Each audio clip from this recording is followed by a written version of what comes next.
subscribe channel. Part 1. The most inbred monarchs in European history. Hey guys! Tonight, we begin with something soft, slow, and vaguely uncomfortable. You're probably already tucked in, or at least horizontal. Maybe the lights are off, or you've got one of those little glowing salt lamps that make you feel like you're living inside a very relaxed volcano. Either way, welcome. You're in the right place. This evening's story is one of family. Not the warm kind, though. No late-night cocoa and "I'm proud of you, son." No. This is a story about the other kind of family. The kind that insists on marrying its cousins. Over. And over. And over again. Because tonight, we're going to drift gently through the elegant, candlelit halls of European monarchies, and trace their long, winding, genetically precarious family trees. Spoiler, most of them loop back around on themselves like a snake trying to eat its own tail. So if you've ever looked at an old royal portrait and thought, he looks like he's melting just a little, you're not alone. The answer is usually inbreeding. Let's start, where else? With the Habsburgs. Let's begin with Charles II of Spain. A man who was somehow both a king and a cautionary tale. He was born in 1661, to a pair of parents who, for reasons best left to the era, were uncle and niece. Yes, uncle and niece. Not cousins. That would have been far too mainstream for the Spanish Habsburgs. This dynasty had already done several centuries of cousin marriage by this point, and decided, you know what? Let's up the ante. So when Charles II arrived on the scene, it wasn't just a royal birth, it was the end product of 200 years of repeated inter-family mergers. His family tree didn't branch out so much as it spiraled inward. And it showed. Now, Charles was called El Hechizado, which means the bewitched. Not because he was magical, but because everyone assumed he was cursed. Which, to be fair, was a reasonable theory for the time. He had a jaw so large and misshapen that he couldn't chew food properly. Which, you know, is not ideal for a human. His tongue was reportedly so oversized that it made speaking difficult. As in, he drooled.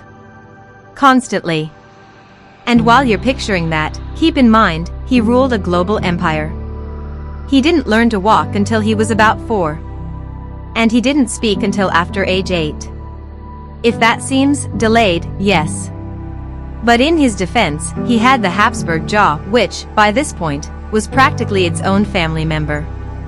Now, physically, Charles looked like someone had tried to sculpt a royal out of wax and left him too close to the fireplace.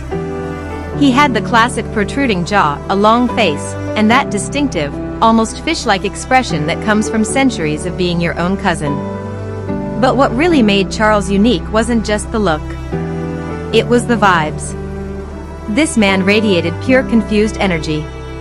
Court documents show he struggled with basic comprehension, couldn't remember names, and believed, sincerely, that witches were sabotaging his fertility. Ah yes. The fertility thing. Let's go there. Charles was married twice. First to a French princess, Marie-Louise of Orleans. She was, how shall we put this, deeply unamused by her situation. Marie-Louise reportedly cried for 3 days straight when told she had to marry Charles. Which feels like a fair reaction, all things considered. Unsurprisingly, their marriage produced no children.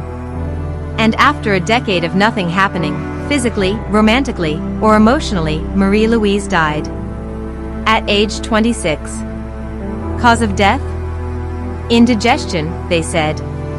Which is 17th century code for, we have no idea, but it's not polite to say she was profoundly miserable. Charles then married Maria Anna of Neuburg. She was selected mostly because her family was known for having lots of children, which, as far as 17th century dating apps go, was basically a bio that said, "Hi, I'm fertile." That didn't help. Still no heir. Still no coherent conversation either. By the end of his life, Charles was barely functioning. He believed he was possessed.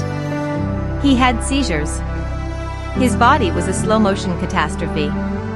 His autopsy noted he had a head full of water, one shriveled testicle, and no blood in his body. Which is, again, probably an exaggeration, but it gives you an idea of how very not okay Charles II was.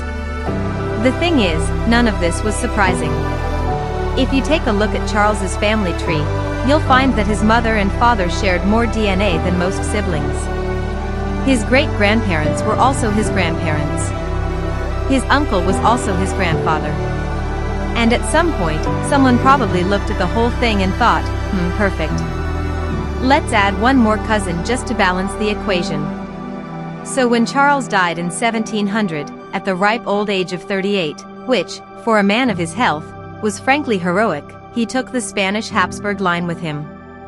He left behind a massive empire, and absolutely no ability to continue it.